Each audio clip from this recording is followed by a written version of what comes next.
आज हम बात करने वाले हैं एक बहुत ही डीप और इमोशनल रेमेडी के बारे में, इग्नेशिया के बारे में। अगर आप होम्योपैथी पढ़ रहे हो या प्रैक्टिस कर रहे हो, ये रेमेडी पोर्ट्रेट समझना चाहते हो, तो इग्नेशिया को समझना बहुत ज़रूरी है क्योंकि ये सिर्फ एक ग्रीफ रेमेडी नहीं है। ये एक ऐसी रेमेडी है जो अंदर ही अंदर टूट रही होती है लेकिन बाहर से खुद को संभालने की कोशिश करती है। आज के वीडियो में हम समझेंगे इग्नेशिया लेडी की पर्सनालिटी, उसके मेंटल सिम्टम्स, विटोल्कास के अकॉर्डिंग उसका सेंट्रल कोर थीम और कैसे आप केस टेकिंग में इग्नेशिया को पहचान सकते हैं। तो इग्नेशिया का जो है उनको आम तौर पर लोग कहते हैं ग्रीफ की रेमेडी, साइलेंट सॉरो की रेमेडी, ये डिसअपॉइंटेड लव की रेमेडी।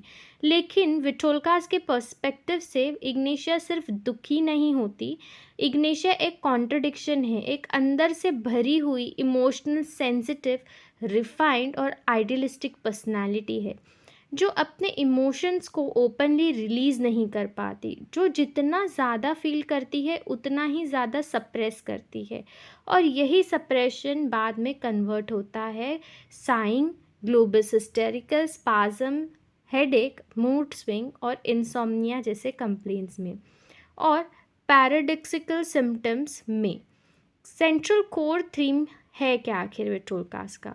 अगर मुझे इग्नेशिया का सेंट्रल कोर थीम एक लाइन में बोलना हो तो मैं कहूँगी ये एक डीप इमोशनल शॉक या ग्रीफ को अंदर दबा लेना और उसके कारण नर्वस सिस्टम का कॉन्ट्रडिक्शन और स्पाज्म में चले जाना, या और सिंपल वर्ड्स में अंदर से टूटी हुई बाहर से कंट्रोल में दिखने वाली लेडी।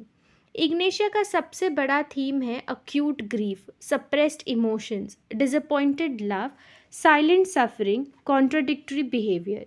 ये पेशेंट रो भी सकता है पर अकेला रोएगा।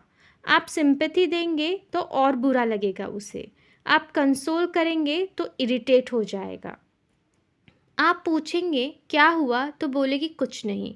इग्नेशिया के अंदर एक इमोशनल नॉट होता है, एक इमोशनल गांठ होती है, जैसे गले में गांठ हो, जैसे दिल में कुछ अटका हुआ आंसू हो, जैसे एक अनसेड पेन हो जो बाहर नहीं आ रहा। इग्नेशिया लेडी पर्सनैलिटी जो है वो highly sensitive, refined, cultured, emotional, idealistic मगर रोमांटिक, इंट्रोवर्टेड, ग्रीफ बेरर होती है। वो ईज़िली हर्ट हो जाती है, इमोशनली इंटेंस होती है बट आउटवर्डली वो कंट्रोल्ड रहती है। ये लाउड या ड्रामेटिक हर बार नहीं होती, नैटमूर जैसे कम्प्लीटली क्लोज भी नहीं होती, लेकिन इग्नेशिया में एक अक्यूट इमोशनल रिएक्टिविटी होती है। ये बहुत जल्दी हर्ट हो जाती है, छोटी बात भी दिल पे ले लेते हैं। एक्सपेक्टेशंस इनके हाई होती है दूसरों से, स्पेशली रिलेशनशिप्स में। आइडियलिस्टिक होते हैं इन लव, अगर इमोशनल डिसअपॉइंटमेंट मिला तो बहुत ही गहरा असर होता है इन्हें। ये सेंसिटिव होते हैं रिजेक्शन से, क्रिटिसिज्म से और सेंसिटिव टू लॉस होते हैं। ये सेंसिटिव होते हैं इमोशनल नेग्लेक्शन से।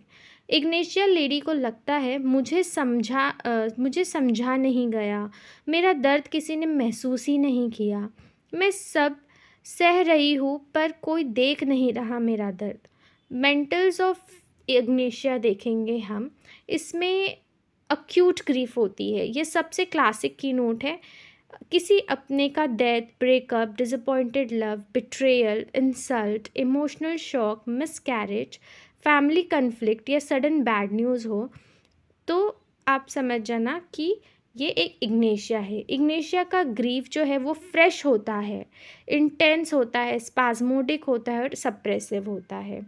पेशेंट कहता है कि लेकिन सफ़र करता बहुत है, वो कुछ कहेगा नहीं लेकिन बहुत ज़्यादा सफ़र करेगा। ये रोएंगे बट अकेले में रोएंगे, सबके सामने कंपोज्ड रहेगी, अंदर से टूटी हुई ले रहेगी लेकिन बोलेगी मैं ठीक हूँ।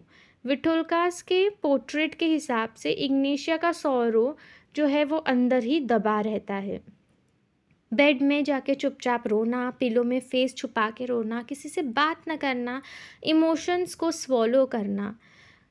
ये बहुत इम्पॉर्टेंट की नोट है कि ये कंसोलेशन से एग्रेवेट होती है। अगर आप बोलोगे कि डोंट वरी सब ठीक हो जाएगा तो पेशेंट और ज़्यादा इमोशनल हो सकता है, उसे लगता है आप उसका पेन समझ नहीं रहे और सुपरफिशियल सिंपैथी दे रहे हो, या उसका ग्रीफ डिस्टर्ब हो रहा है। इग्नेशिया को अकेले छोड़ना ज़्यादा सूट हो करता है।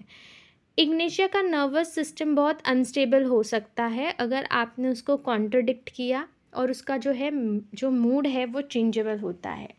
एक मोमेंट में वो रोएंगे, दूसरे ही मोमेंट में चुप हो जाएंगे, तीसरे मोमेंट में इरिटेबल हो जाएंगे, फिर गहरी सांस लेंगे जिसे हम साइंग कहते हैं, और फिर हंसी भी आ सकती है। यही कॉन्ट्रडिक्टरी इस रेमेडी का एसेंस है।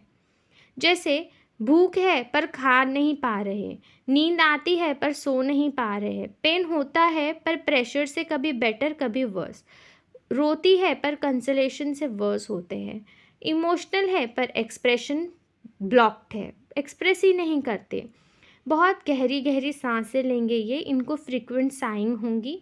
इग्निशिया पेशेंट जो है वो बार बार गहरी सांस लेते हैं जिससे चेस्ट में इमोशनल प्रेशर हो, जैसे दिल भर आया हो, जैसे कुछ अटका हुआ हो। रिपीटेड साइंग जो होती है एक सप्रेस्ड ग्रीफ का एक आउटवर्ड एक्सप्रेशन होता है। इन्हें लम्प जैसा फीलिंग होगा थ्रोट में, गले में, और जिसको, और या तो उनको ग्लोबस हिस्टेरिकस हो सकता है। विठोल्कास में जो है गले में गांठ सी लगना, आंसू अटक गए हैं, निगलते वक्त अजीब लगता है इनको, इमोशनली चोक होते हैं ये लोग, ऐसे सिम्टम्स लिखे गए हैं। अकॉर्डिंग टू विठोल्कास जो नर्वस सिस्टम है इनकी, उनको स्पाज्मोडिक टेंडेंसी होती है, स्पाज्म की टेंडेंसी होती है। इमोशनल शॉक के बाद आ सकता है ये spasmodic cough, sobbing spasm, throat spasm, twitching, jerk, cramp, या हिस्टेरिकल अटैक या ट्रेमलिंग। ये बहुत ही जो है ओवर सेंसिटिव लेडीज़ होते हैं, नॉइस से, स्मेल से, कॉन्ट्रडिक्शन से, इमोशनल एटमॉस्फेयर से, क्रिटिसिज्म से, ग्रीफ से, ये किसी भी चीज़ से ट्रिगर हो जाते हैं।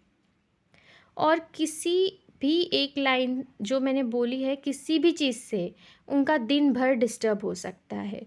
अब इनको जो है ब्रूडिंग होती है और इंटरनल रिप्ले होता है, ये बात को बार बार सोचती रहेंगी, उसने ऐसा क्यों कहा, अगर मैंने ऐसा किया होता तो, मुझे इग्नोर क्यों किया, मेरा रिलेशन क्यों टूट गया। ये माइंड में रिपीटेडली सेम इमोशनल इवेंट को रिप्ले करते रहते हैं। इनको सडन इमोशनल आउटबर्स्ट होगा, यूजुअली साइलेंट रहेंगे लेकिन कभी कभी सडनली बर्स्ट हो जाएंगे और रोने लगेंगे, एंगर हो जाएंगे, गुस्सा हो जाएंगे, हिस्टेरिकल क्राइंग होगा, सोबिंग होगा, ट्रेम्बलिंग होने लगेगा। तो ये जो लेडीज़ होते हैं ये डीपली अटैच होंगी, इमोशनली इन्वेस्ट करती है, खुद को आइडियलाइज करती है, रिजेक्शन से टूट जाती है, डिसअपॉइंटमेंट को डीपली फील करती है, फॉरगिव कर सकती है मगर जो है भूलेगी नहीं, बट फॉरगेट नहीं करेगी। ब्रेकअप के बाद silent crying, social withdrawal, chest tightness, insomnia, headache, saying जैसी कंप्लेंट्स हमको दिखेगा। और ये सब जो कंप्लेन है ये अगर आपको मिलता है किसी भी पेशेंट के केस टेकिंग में, तो हो सकता है कि वो एक इग्नेशिया लेडी हो। तो अगर आपको ये वीडियो अच्छा लगा हो तो आप लाइक करें, शेयर करें और सब्सक्राइब करें। धन्यवाद।